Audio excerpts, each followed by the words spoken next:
네, 안녕하세요. 대치동 김병우 수학입니다.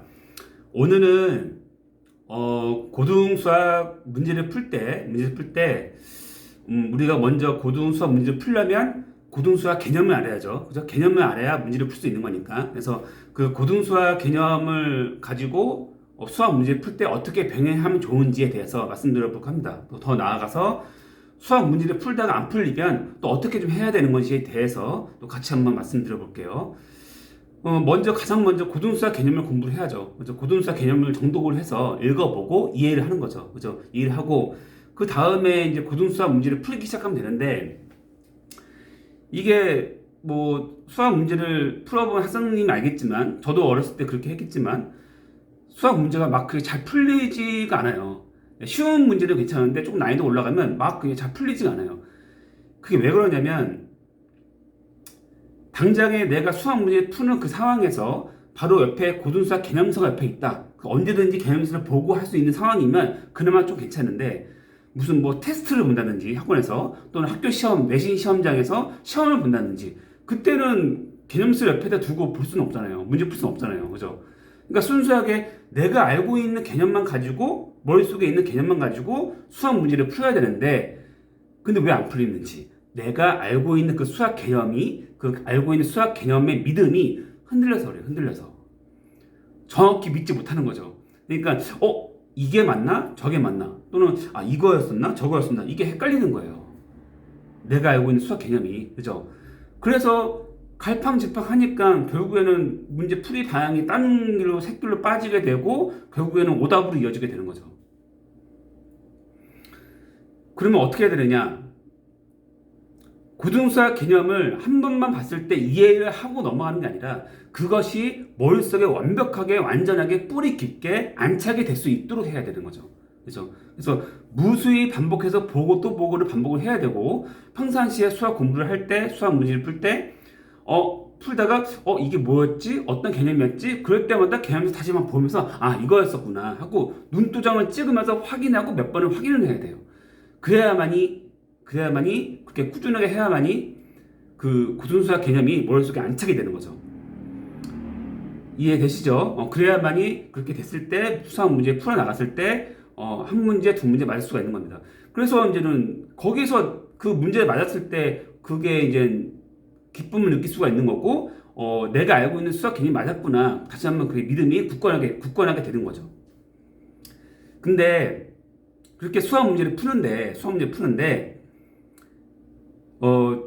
이거는 이제 이게 첫 번째고, 수학 문제 푸는데 일단 기본이 수학 개념, 고등수학 개념이 완벽하게 머릿속에 안착이 되어야 되고요. 이건 기본이고, 그 다음이, 그렇게 된다고 해도 수학 문제가 또 잘 풀리느냐? 그게 또 아닐 수가 있어요. 난이도가 올라가면 올라갈수록 그게 좀 안 풀릴 때가 있어요. 그 왜 그러냐면, 그 개념과 문제 사이에 존재하는 연결고리가 있습니다. 그 연결고리를 찾는 게 관건인데, 그게 잘 보이지가 않아요. 난이도가 어려운 심한 문제일수록 그게 막 연결고리가 있는데, 그게 막 숨어 있어요. 막 문제 속에 숨어 있다거나, 막 이렇게 하여튼 풀어보면서 나올 수가 있는 건데, 그게 잘 안 보이기 때문에 그게 어렵습니다. 자, 그럴 때는 어떻게 해야 되느냐? 일단은 내가 알고 있는 수학적 개념이 확실하게 맞다면 충분히 생각을 해보는 거예요. 충분히. 좀 시간이 걸리더라도, 수학 문제 한 문제를 풀더라도 좀 시간이 걸리더라도 충분히 생각을 해보는 거예요. 그런데도 잘 생각 안 떠오른다, 어떻게 풀이 방향이 안 잡힌다, 그러면 본인이 다니고 있는 학원 수학 선생님한테 물어보는 거죠.